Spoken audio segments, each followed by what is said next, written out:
नमस्कार दोस्तों, welcome two DG classes.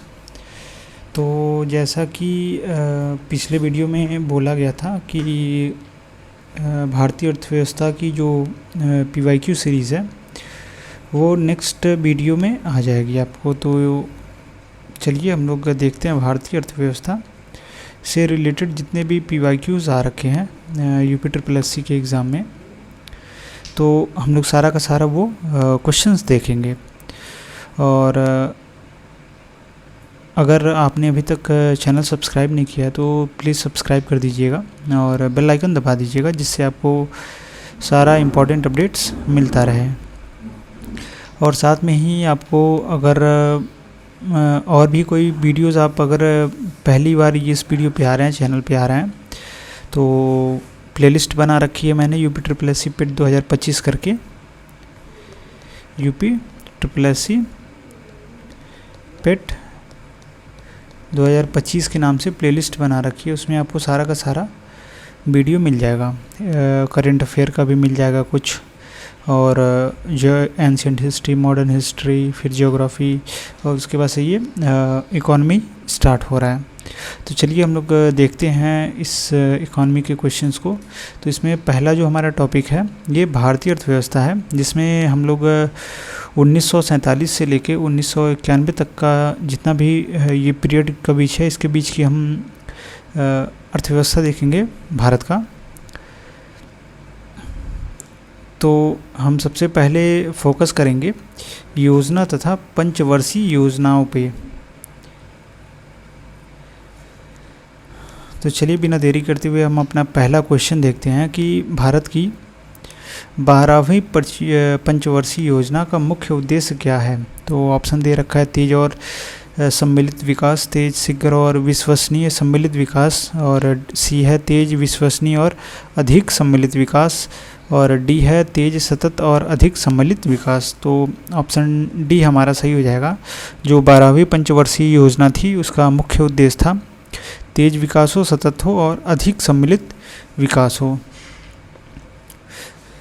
तो इसका फास्टर, सस्टेनेबल और मोर इंक्लूसिव ग्रोथ इसका एम था। और जो 12वीं पंचवर्षीय योजना थी ये 2012 से लेके 2017 तक चली थी, और इसका जो मेन एम था वो था जीडीपी की वास्तविक वृद्धि दर 8% करना, मतलब अचीव करना उतना, और कृषि में वृद्धि दर 4% की अचीवमेंट लाना, और विनिर्माण क्षेत्र में 10% की वृद्धि दर प्राप्त करना, और जो लास्ट है प्रत्येक राज्य को भी औसतन उच्च आर्थिक वृद्धि 11वीं योजना की तुलना में प्राप्त करनी होगी। मतलब जो हर एक राज्य है जो उसकी एवरेज आर्थिक वृद्धि थी पिछले 11वीं पंचवर्षीय योजना, उसी के तुलना में उससे ऊपर ही आपको वृद्धि दर प्राप्त करना, ये इसका 12वीं पंचवर्षीय योजना का एम था। हमारा अगला क्वेश्चन है 11वीं पंचवर्षीय योजना की अवधि क्या थी। तो ऑप्शन दे रखा है ए 2012 से 2017, बी 2007 से 2012, सी 2002 से 2007 और डी 1997 से 2002। तो जो 2007 से 2012 का पीरियड था ये हमारा कौन सा था, 11वीं पंचवर्षीय योजना। तो इस योजना का जो सर्वाधिक जोर था वो अधिक तीव्र और ज़्यादा समावेशी वृद्धि पर दिया गया था, और योजना आयोग के स्थान पर नीति आयोग की स्थापना 1 जनवरी 2015 को की गई थी। तो इस 11वीं पंचवर्षीय योजना के बाद हमारा जो 12वीं जो पंचवर्षीय योजना था, इसमें हमारा जो था वो एम ये नीति आयोग के द्वारा किया गया। नेक्स्ट क्वेश्चन है 9वीं पंचवर्षीय योजना 1997 से जो कि 2002 तक चली थी। इसमें ग्रामीण क्षेत्रों में वीबीपीएल मतलब बीपीएल के लिए निश्चित की गई वार्षिक पारिवारिक आय का स्तर क्या है। तो ऑप्शन दे रखा है ए 20,000, बी 18,000, सी 25,000, डी 28,000।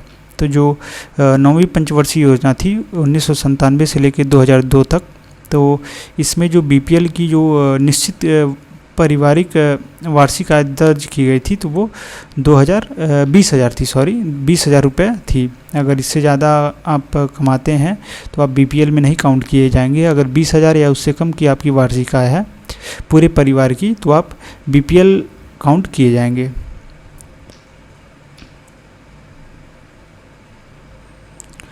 और इसमें कुछ और भी नियम था कि 20,000 तो आपका वार्षिक आय होना ही चाहिए तथा उनके पास 2 एकड़ से कम भूमि भी हो और उनके पास टीवी एवं रेफ्रिजरेटर ना हो। 9वीं पंचवर्षीय योजना में 6,50,000 बीपीएल परिवार थे, तो इसे इम्पोर्टेंट मार्क कर लेंगे। ये जो हाईलाइटेड एरिया है, 9वीं पंचवर्षीय में इतने लोग थे। और वर्ष 2002 में प्राप्त सर्वेक्षण में 3,87,000 परिवारों की पहचान की गई। और ग्रामीण विकास मंत्रालय ने जून 2011 में सामाजिक, आर्थिक व जातिगत जनगणना का कार्य प्रारंभ किया। वर्तमान में इसी के आंकड़ों के मुताबिक सरकारी सुविधाएं मुहैया कराई जाती हैं। नेक्स्ट हमारा क्वेश्चन है, पंचवर्षीय योजना के किस संस्करण का उद्देश्य खाद्यान्न उत्पादन में तेजी लाना, रोजगार के अवसर को बढ़ाना और खाद्य कार्य और उत्पादकता पर ध्यान केंद्रित करते हुए उत्पादकता बढ़ाना था और वह बहुत सफल रहा। तो जो 7वीं पंचवर्षीय योजना थी, इसी का ये जो उद्देश्य था कि खाद्यान्न उत्पादन में तेज़ी लाना, रोजगार को अवसर को बढ़ाना और खाद्य कार्य और उत्पादकता पे भी ध्यान केंद्रित करना। और ये पूरा जो एम था इसका पूरा अचीव कर लिया गया था 7वीं पंचवर्षीय योजना में। नेक्स्ट हमारा आ जाता है, किस पंचवर्षीय योजना के बाद रोलिंग प्लान लागू किया गया था। तो ऑप्शन दे रखा है, ए 5वीं पंचवर्षीय योजना, बी 7वीं पंचवर्षीय योजना, सी 4थी पंचवर्षीय योजना और डी 9वीं पंचवर्षीय योजना। तो जो 5वीं पंचवर्षीय योजना थी, इसी के बाद हमारा रोलिंग प्लान लागू किया गया था। तो जो 5वीं पंचवर्षीय योजना थी, ये 1974 से लेके 1979 के बीच चली थी और इसी के उपरांत रोलिंग प्लान जो कि 1978 से लेके 1980 तक लागू किया गया था। इस प्लान को मोरारजी देसाई की नेतृत्व वाली जनता पार्टी की सरकार, यानी जो प्रेजेंट टाइम पे भारतीय जनता पार्टी है, वही उसका पुराना नाम था जनता पार्टी, और इसी ने लागू किया था। ध्यातव्य है कि जनता पार्टी की सरकार ने 5वीं पंचवर्षीय योजना को 1 वर्ष पूर्व ही समाप्त करके रोलिंग प्लान को लागू किया था। मतलब जो 5वीं पंचवर्षीय योजना थी, इसको 1 वर्ष पहले ही समाप्त कर दिया गया और इसको एक छोटे से प्लान के तहत, जिसे हम लोग रोलिंग प्लान कहते हैं, इसी के तहत ये एक नया प्लान लेके आए जनता पार्टी और इसे लागू की। नेक्स्ट हमारा क्वेश्चन आ जाता है, भारत की पंचवर्षीय योजनाओं को अंतिम स्वीकृति निम्नलिखित में से किसके द्वारा दी गई थी। तो ऑप्शन है, ए भारत के उपराष्ट्रपति, बी वित्त मंत्रालय, सी राष्ट्रीय विकास परिषद और डी वित्त सचिव। तो जो राष्ट्रीय विकास परिषद है, इसी ने भारत की 5वीं पंचवर्षीय योजनाओं को अंतिम स्वीकृति प्रदान की थी। और इसके बाद से 1 जनवरी 2015 को एक योजना आयोग के स्थान पर नीति आयोग का गठन किया गया। उसके बाद से ये जो कमेटी है, ये योजना लाना चालू कर दी। नेक्स्ट क्वेश्चन है, भारत की तीसरी पंचवर्षीय योजना के किस संस्करण को गॉडगिल योजना के नाम से भी जाना जाता था। तो ऑप्शन है, ए दूसरी पंचवर्षीय योजना, बी पहली पंचवर्षीय योजना, सी तीसरी पंचवर्षीय योजना और डी चौथी पंचवर्षीय योजना।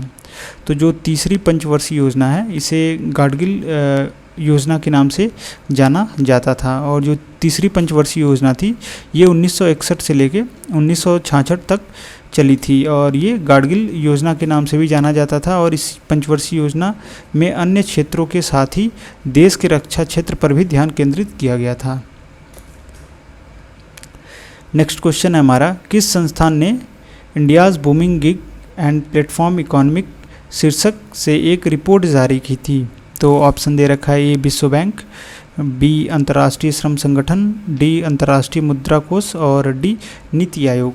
तो जो नीति आयोग है, इसी ने India's booming gig and platform economy के नाम से एक रिपोर्ट जारी की थी और ये रिपोर्ट 27 जून 2022 को नीति आयोग के द्वारा जारी किया गया था। और इसमें गिग प्लेटफॉर्म अर्थव्यवस्था के बारे में व्यापक दृष्टिकोण एवं सिफारिशें प्रस्तुत की गई थी।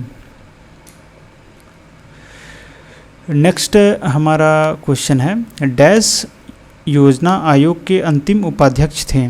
तो जो योजना आयोग के अंतिम उपाध्यक्ष थे वो कौन थे।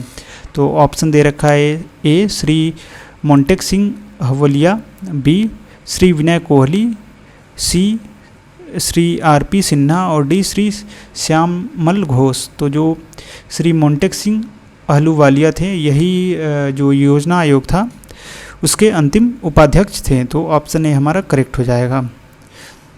और 1 जनवरी 2015 को योजना आयोग के स्थान पर कौन सा आयोग लाया गया? नीति आयोग लाया गया, और जिसके अध्यक्ष प्रधानमंत्री होते हैं, और जो भी उस टाइम के मंत्री रहेंगे वही क्या रहेंगे, उस नीति आयोग के अध्यक्ष रहेंगे। और वर्तमान में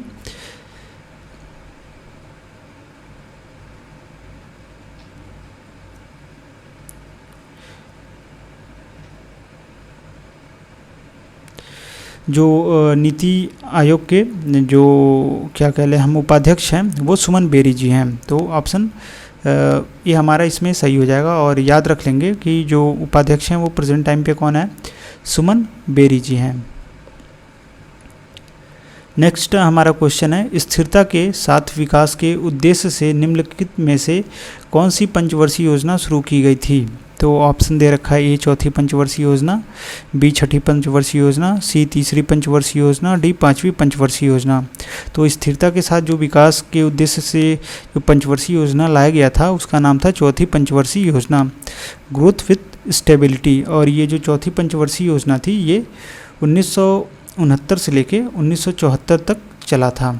तो और इसमें आत्मनिर्भरता पर बहुत ही ज़्यादा ध्यान दिया गया था। तो इसके बाद से हमारा टॉपिक आ जाता है हरित क्रांति, ग्रीन रिवॉल्यूशन। तो अब इससे रिलेटेड हम अपना PYQ क्वेश्चन देखेंगे। तो इसमें पहला क्वेश्चन है, हरित क्रांति आंदोलन कब से कब तक चला था? तो ऑप्शन दे रखा है 1965 से 1970, बी है 1965 से 1980, सी है 1967 से 1978, डी है 1967 से 1990। तो जो हरित क्रांति ऐसा करते हैं, इस टॉपिक वाइज चलते हैं। ये वाला जो वीडियो है टॉपिक से रिलेटेड ये हम नेक्स्ट वीडियो में देखेंगे। तो चलिए फिर मिलते हैं नेक्स्ट वीडियो में।